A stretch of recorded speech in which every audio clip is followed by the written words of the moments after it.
So yan guys, kahapon hindi natin ito na sound check ng maayos kasi nagloko yung crossover ko. So ito ngayon, yan, naka-set up na siya. Atin nang tatry ito. Yan, makapatunog tayo ng copyright song. So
ito yung guys yung kanyang pinaka-video player. So gamit natin dito yung Joson Moonmax na 4 channel. Ayan. Ito pang video ko setup ko to. Ayan. Kita niyo naman may player, may mixer, at may crossover. So ayan.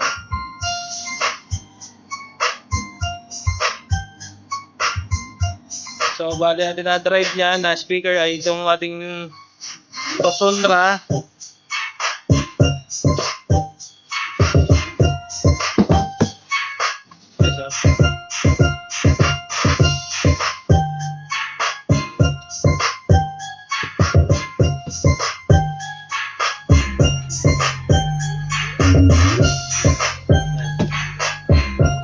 Ito yung box ng speaker na binili ko.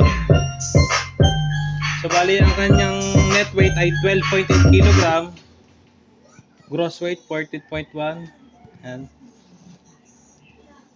So made in China siya na Tosonra. Yan. TE15850 speaker unit. So, ang size nito ay 15 inches na 850 watts.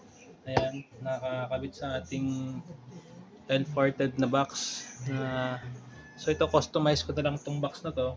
Kasi kung mapapansin nyo, medyo maliit to. Ayan.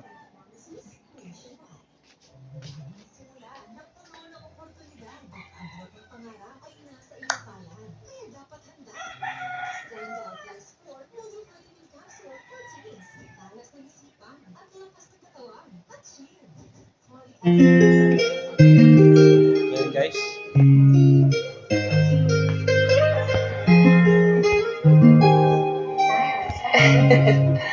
Era.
Okay.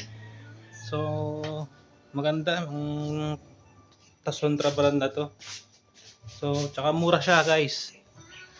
So, bali ang bili ko lang sa kanya sa Lazada ay nasa 3.8. So, compare natin sa mga nabibiling mga branded na tulad ng Live yan.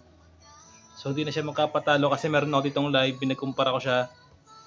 Sulit na sulit din naman yung price nito kasi nga 850 na 4 inch na voice coil na ang kanyang gamit. So tapos yung kanyang mga cone matitigas na rin siya kaya kumbaga sulit kayo dito sa speaker na to. Yan. So sunod na ulit guys. Thank you.